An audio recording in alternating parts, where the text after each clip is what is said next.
कृपा करहु गुरुदेव की नाई। हनुमान जी मिल जाए तो ऐसे लगता है कि गुरुदेव मिल गए, क्योंकि हनुमान जी गुरुदेव हैं, हनुमान जी गुरु तत्व हैं। अच्छा, इसलिए भी गुरुदेव हैं। एक जगह श्री हनुमान चालीसा का पाठ हो रहा था, लोग श्री हनुमान चालीसा पढ़ते पढ़ते उस पंक्ति का पाठ करने लगे। शंकर सुवन केशरी नंदन, तेज प्रताप महाजगबंदन। एक सिद्ध पुरुष बैठे थे, वे अपनी भाव दशा में आनंदित होते हुए श्री हनुमान चालीसा का पाठ सुन रहे थे, और जैसे ये पंक्ति आई, शंकर सुवन केशरी नंदन, कहने लगे बंद करो बंद करो बंद करो, अशुद्ध पाठ मत करो। अरे महाराज, इसमें पुस्तक में श्री हनुमान चालीसा की प्रति में यही लिखा है। महात्मा बोले लिखा है तो भी मत पढ़ो। अरे कल लिखा है, कल तुम लेखे की बात करते हो, हम देखने की बात करते, हमने जो देखा है। तो क्या महात्मा बोले शंकर सुवन केशरी नंदन मत कहो, ये पढ़ो शंकर स्वयं केशरी नंदन।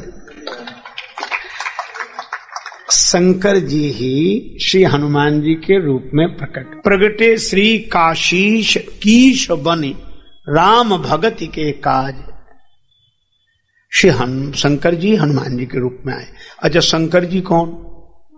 तुम त्रिभुवन गुरु वेद बखाना, आन जीव पामर का जाना। शंकर भगवान सदगुरु हैं, वंदे बोधमयम नित्यम गुरुम शंकर रूप। तो शंकर जी हैं गुरुदेव, और उनके अवतार हनुमान जी। तो हनुमान जी गुरु तत्व हैं, हनुमान जी गुरु हैं। इसलिए गुरु को पाना हो तो हनुमान जी को देखो, हनुमान जी के रूप में सदगुरु मिल जाते हैं। अच्छा, और एक बात कहूं, तुलसीदास जी को हनुमान जी गुरु रूप में दिखाई देते, पर एक भक्त को हनुमान जी मिले, वे हैं भगवत भक्ति भूषण परम भागवत श्री भरत जी। हनुमान जी अयोध्या में संदेश लेकर आए कि श्री राम जी आ रहे हैं। रिपुरण जीत सुजस सुर गावत, सीता सहित अनुज प्रभु आवत। श्री भरत जी ने जो यह समाचार सुना तो यही बोले, को तुम तात कहाँ ते आए, मोही परम प्रिय बचन सुनाए। मोही परम प्रिय बचन सुनाए, मोही परम प्रिय बचन। आप कौन हैं? इतने परम प्रिय वचन सुनाने वाले कौन हैं? हनुमान जी विप्र रूप में आए थे, प्रकट हो गए अपने वानर रूप में, और यही कहा,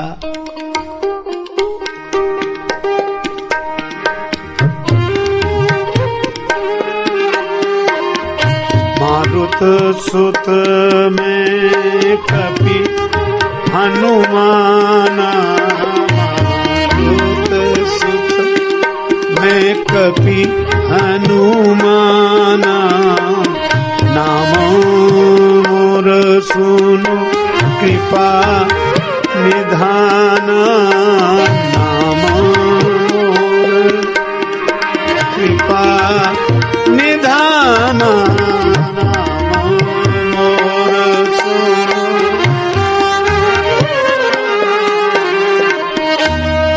श्री हनुमान हनुमान जी ने कहा कि मैं पवन का पुत्र हनुमान। श्री भरत जी, आपसे पहले भी मिला हूं, आपका दर्शन हुआ है पहले भी। हाँ, अरे हनुमान जी। श्री भरत जी ने भुजाएं बढ़ाई, हनुमान जी को हृदय से लगा लिया, अत्यंत आनंदित हुए।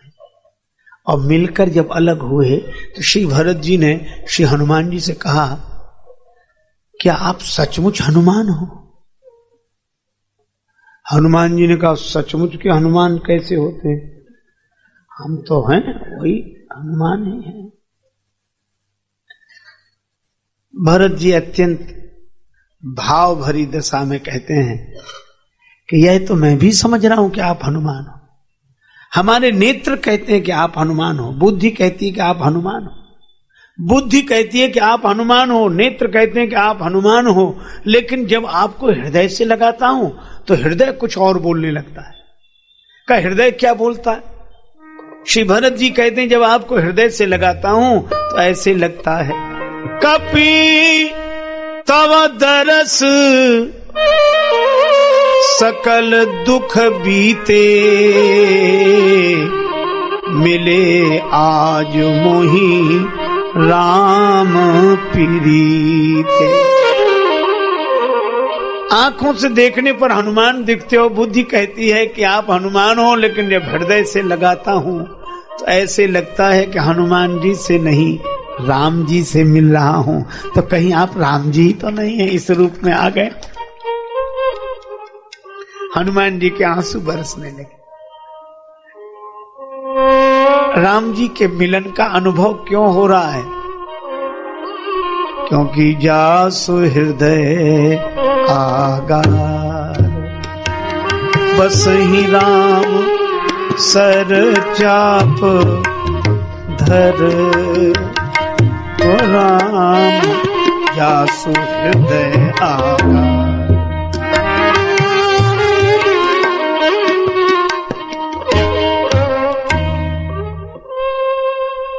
हनुमान जी भगवान से भरे हैं, इसलिए उनका मिलन उनका है ही नहीं, वो है ही नहीं। और जब वो हो तो लगे कि वो हैं। अच्छा देखो, आपको एक बात बताएं, सूर्य उदय तो होता है पर दीवार के कारण प्रकाश भीतर नहीं आ पाता है।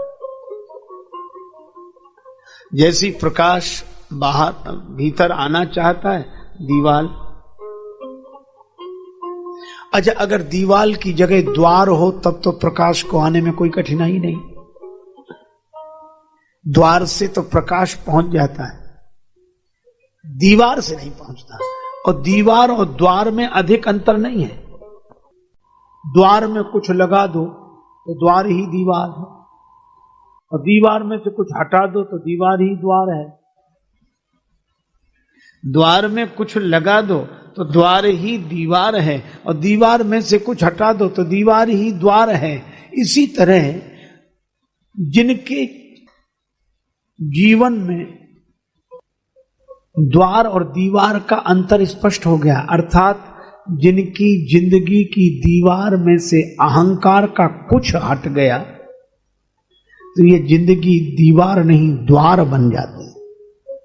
अहंकार का कुछ हटते ही जिंदगी दीवार नहीं द्वार बन जाती है, और अहंकार का कुछ लगते ही यह द्वार ही दीवार बन जाता है।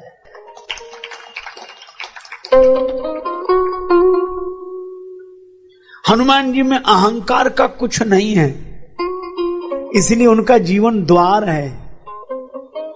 और जिनका जीवन द्वार बन जाता है तो द्वार जैसे ही खाली जगह देता है तो उस जगह सूर्य भगवान प्रकट हो जाते हैं प्रकाश के रूप में।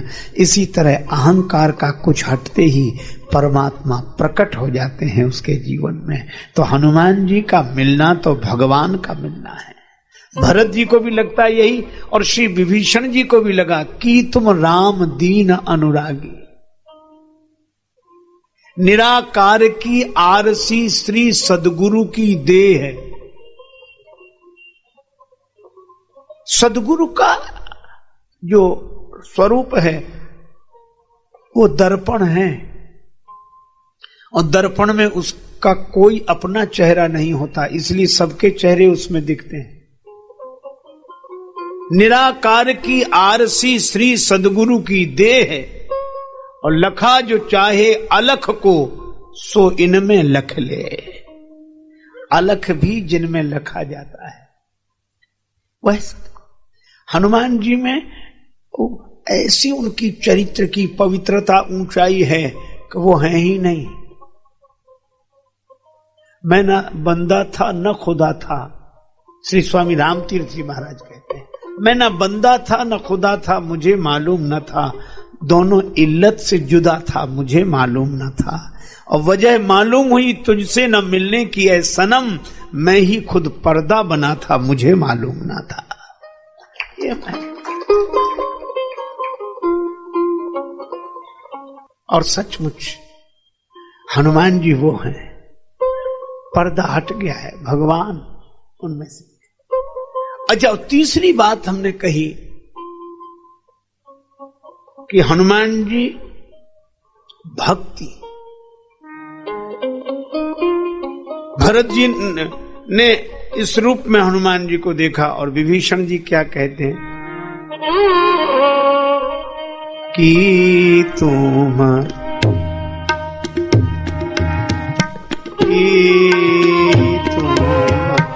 हरि दासन मां को की तुम हरि दासन मां को की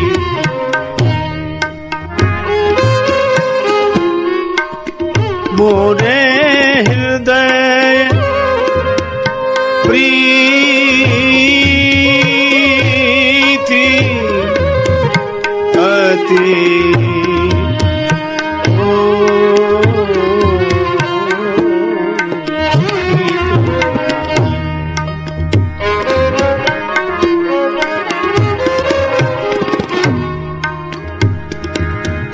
हरिदासन मां को कि तुम हरि।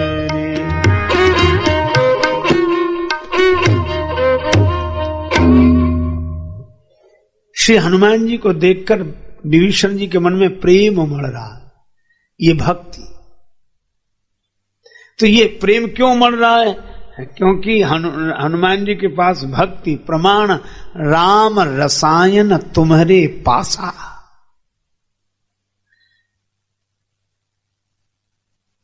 तो इन तीनों के लिए अलग अलग भटकने की आवश्यकता नहीं है। जाके गति है हनुमान की, ताकि पैज पूज आई यह रेखा कुलिस पसान की। अघटित घटन सुघट विघटन ऐसी विरिदावली नहीं आन की। सुमिरत संकट सोच विमोचन मूर्ति मोद निधान की। सानुकूलता पर गिरिजा हर लखन राम अरु जान की। तुलसी कपि के कृपा विलोकनी खानी सकल कल्याण की। हनुमान जी की कृपा से सब संभव है। बस अभिमान छोड़कर कोई उनका हो जाए। लेकिन हमारे साथ तो अभिमान ऐसे लगा हुआ। एक भिखारी किसी घर के द्वार रोज आता भिक्षा मांग, रोज आता भिक्षा मांग। वृद्धा बैठी रहती द्वार पर, मना कर देती बुरी तरह, चलो बाबा कुछ नहीं, चलो तुम्हें और कोई काम नहीं, यही घर मिलता है, रोज आ जाते हो, चलो कुछ नहीं। रोज मना करती पर भिखारी ठहरा, वह भी रोज आता। तो बुढ़िया फिर मना करती। ये नियम था, वो मना करना बंद न करे, वो आना बंद न करे। एक दिन वो वृद्धा कहीं गई थी मोहल्ले में किसी के यहां, पीछे से वो भिखारी आया तो बहू थी घर में, कुछ मिल जाए भिक्षा। तो बहू ने कहा कि बाबा जाओ, कुछ नहीं है, जाओ। भिखारी चला गया। रास्ते में वो सास मिल गई, वो वृद्धा कहां गए थे बाबा?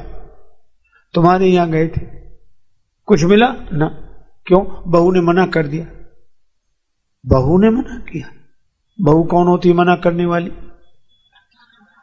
चलो लौट कर। भिखारी ने सोचा इन दोनों के झगड़े में हमें फायदा, वो भी आ गया। सास ने कहा तूने मना किया? बहू बोली जी माता जी। क्यों किया? आप करती थी ना रोज में, तो जो मैं करूंगी सो तू करेगी? मेरी बराबरी कर रही है, कल से आई है, तेरा हुक्म चलेगा? मैं जो कहती हूं वह होता है, तूने कैसे कहा? बहुत डांटा। बहू बोली गलती गलती? अच्छा गलती है ये, मेरी बराबरी कर रही है,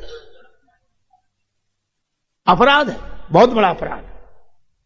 माता जी हाँ, बहुत डांटा। भिखारी ने सोचा कि अब ठीक है, लेकिन बहू को डांटती हुई सास बोली मना करती तो मैं करती, तू कौन है मना करने वाला? और इतना कहकर भिखारी से बोली बाबा अब मैं मना करूं, कुछ नहीं है, जाओ। तो हमारे अभिमान की हालत तो ऐसी है कि मना भी करें तो हम करें। अहम कितने सूक्ष्म आकार लेकर बना रहता है। एक बार 1000 रुपए की इनाम रखी, चंचल घोड़ा, इस पर कोई बैठकर सवारी करके बता दे। वो घोड़ा इतना चंचल कि जो पीठ पर बैठे उसी को गिरा दे।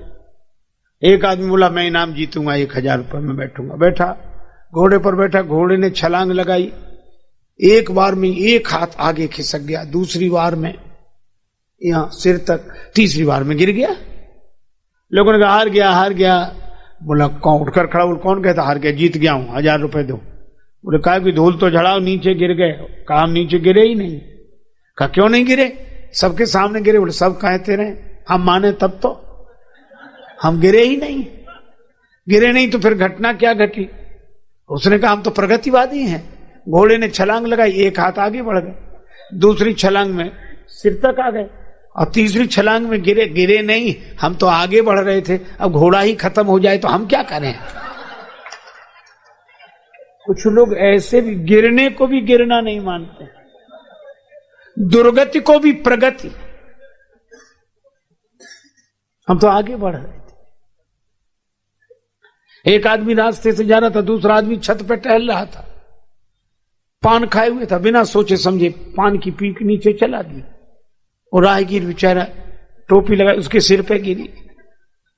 तो उसने ऐसे देख के कहा कि भाई साहब नीचे देखकर नहीं थूक सकते? तो भी उसको गलती मांग के भाई गलती हो गई, माफ करो भाई ना। कहा कि भाई साहब नीचे देखकर नहीं थूक सकते। क्या बोला? तुम ऊपर देखकर क्यों नहीं चलते? उसने कहा गनीमत है कि ऊपर देखकर नहीं चल रहे थे, नहीं सिर का स्थान मुंह ही होता। अभिमानियों की ऐसी ऐसी हालत है महाराज। दो में झगड़ा हुआ, एक ने कहा ऐसा तमाचा मारेंगे कि तुम्हारे 32 दांत नीचे आ जाएंगे। दूसरा भी गुस्से में था, कहा हम ऐसा तमाचा मारेंगे कि तुम्हारे 64 दांत नीचे आ जाएंगे, 64। तो तीसरा बोला जरा होश में, 64 होते भी हैं तो भी गलती नहीं मानी। क्या बोला? हम जानते थे कि हम दो के झगड़े में तुम तीसरे जरूर बोलोगे, तो 32 उसके, 32 तुम्हारे, 64 पूरे।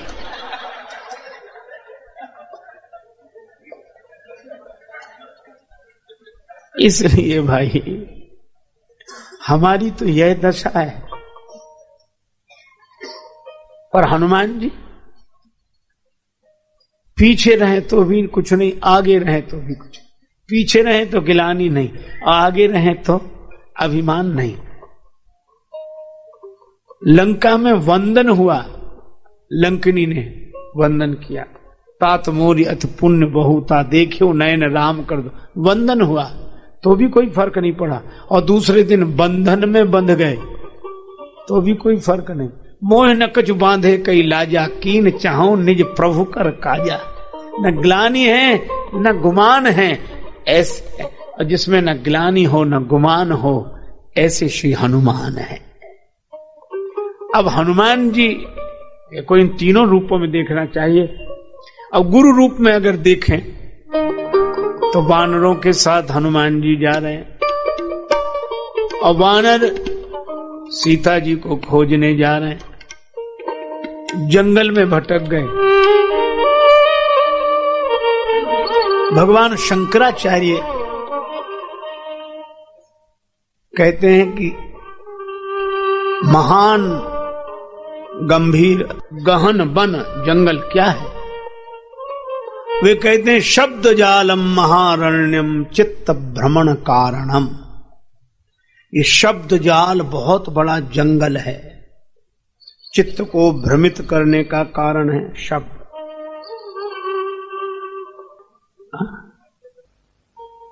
शब्द जाल का जंगल। अच्छा, जरा इस पर विचार करें। भगवान शंकराचार्य कहते हैं कि शब्द जाल का जंगल है, लेकिन क्या यह भी शब्द नहीं है? जैसे कोई कहे कि तुम सत्य स्वरूप हो, आनंद स्वरूप हो, चैतन्य हो, यह सत्य तो है, पर क्या यह भी शब्द नहीं है?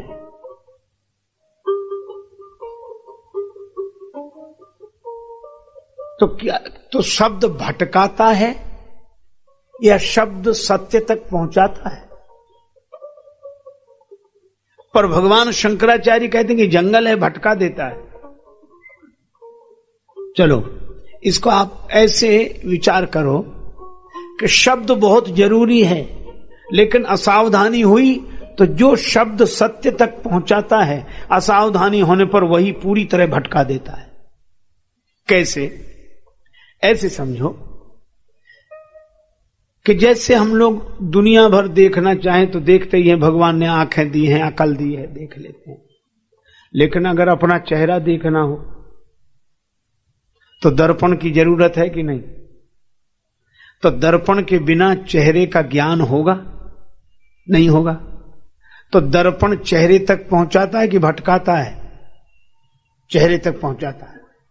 लेकिन दर्पण भटका भी सकता है। कब भटका देता है? जब हम चेहरा देखते हैं दर्पण में तो कहां दिखता है? वहां दर्पण में दिखता है। अच्छा, आप विचार करो, क्या दर्पण में चेहरा है? विडंबना यही है कि जहां दिखता है वहां होता नहीं है, और जहां होता है वहां दिखता नहीं है। जहां होता है वहां दिखता नहीं, और जहां दिखता है वहां होता नहीं। अब दर्पण में दिखने वाले चेहरे को ही कोई सत्य समझ ले और जिंदगी भर उधर हाथ मारे कि इसकी नाक पकड़ने, कान आएगा कभी पकड़,